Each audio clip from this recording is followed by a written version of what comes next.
Sir जिस भी election हो रहा है बीजेपी बढ़त दिखाई दे रही है, कैसे देखते हैं? सबसे पहले तो भारतीय जनता पार्टी के लोगों को जीत मिली है, उन्हें बधाई, और आशा करता हूं कि जो जनादेश दिल्ली की जनता ने उन्हें दिया है उसकी वो प्रतिपूर्ति करेंगे।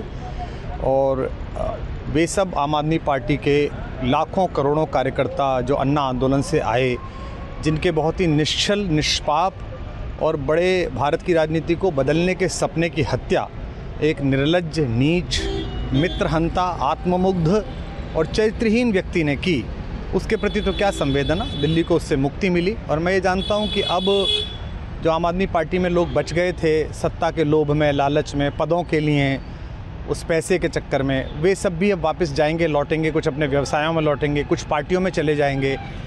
और पतन यहाँ से प्रारंभ हुआ है उन लोगों का।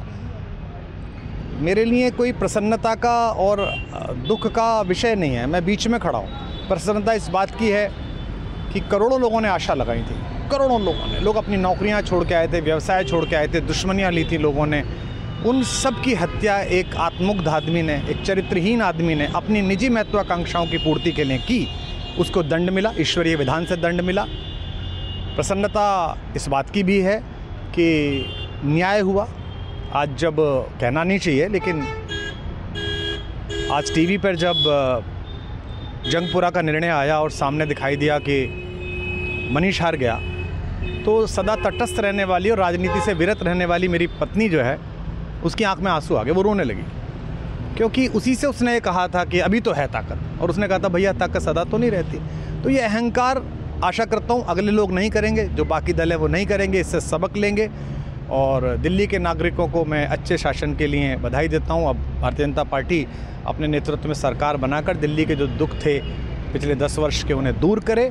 और आम आदमी पार्टी के समस्त कार्यकर्ताओं को कहता हूँ कि आपने जिस किसी भी लोभ लालच में, सब कुछ जानते हुए एक ऐसे व्यक्ति के समर्थन में काम किया जिसने अपने मित्रों की पीठ में झुरा घोंपा, गुरु को धोखा दिया, अपने साथ कंधे से कंधा मिला के लड़ने वाली महिलाओं को अपने घर ला के पिटवाया, अपनी निजी सुख और साधन के लिए जनता का पैसा खर्च किया, अब उससे आशा लगानी छोड़ें, अब बाहर निकलें, अपना अपना जीवन देखें।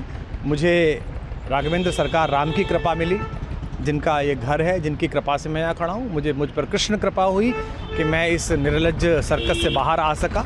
मैं उन सब से भी अच्छे भविष्य की कामना करता हूँ कि वो कोई गंदगी ना फैलाएं कहीं भी, वो लौट जाएं अपने शिविरों में।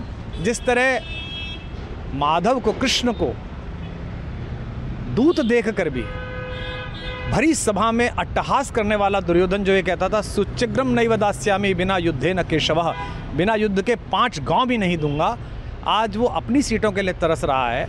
और मुझे पता है कि इस दुर्योधन का अंत भी टूटी हुई जंघा के साथ बड़ा ही दारुण होगा, और भारतीय राजनीति एक कलंकित अध्याय के रूप में इस बौने दुर्योधन को और इसके दरबार के तमाम शकुनियों को याद करेगी। मैं उनकी मुक्ति की कामना करता हूँ कि ईश्वर उन्हें इस दुख से बाहर निकाले, और समस्त लोगों को बधाई देता हूँ कि चलिए अंततः न्याय हुआ। सर बात करें दिल्ली के चुनाव या यूपी के उपचुनाव मिल्कीपुर को लेकर, चुनाव आयोग पर तमाम तरह के आरोप लगाए जा रहे हैं। अखिलेश यादव ने कल कहा कि वहाँ उपचुनाव में मिल्कीपुर, ये राजनीतिक विषय है, इस पर मैं राजनीतिक कार्यकर्ता नहीं हूँ, तो इस पर मेरी टिप्पणी शोभनीय नहीं है, वो आपस में सब जाने। लेकिन दिल्ली के चुनावों को लेकर एक मिश्रित प्रतिक्रिया है। दुख है कि अन्ना आंदोलन से एक ऊर्जा जो पैदा हुई थी, जिससे देश में एक सकारात्मक बदलाव हो सकता था, एक वैकल्पिक राजनीति हो सकती थी, उसकी हत्या एक अहंकारी आदमी ने, एक आत्ममुग्ध और असुरक्षित आदमी ने कर दी। मैं आशा करता हूँ कभी ना कभी भारत में ऐसा सूर्योदय किसी न किसी दल में अवश्य होगा, जो भारत को जहाँ पहुँचना है वहाँ पहुँचाने का मार्ग प्रशस्त करेगा। बहुत धन्यवाद।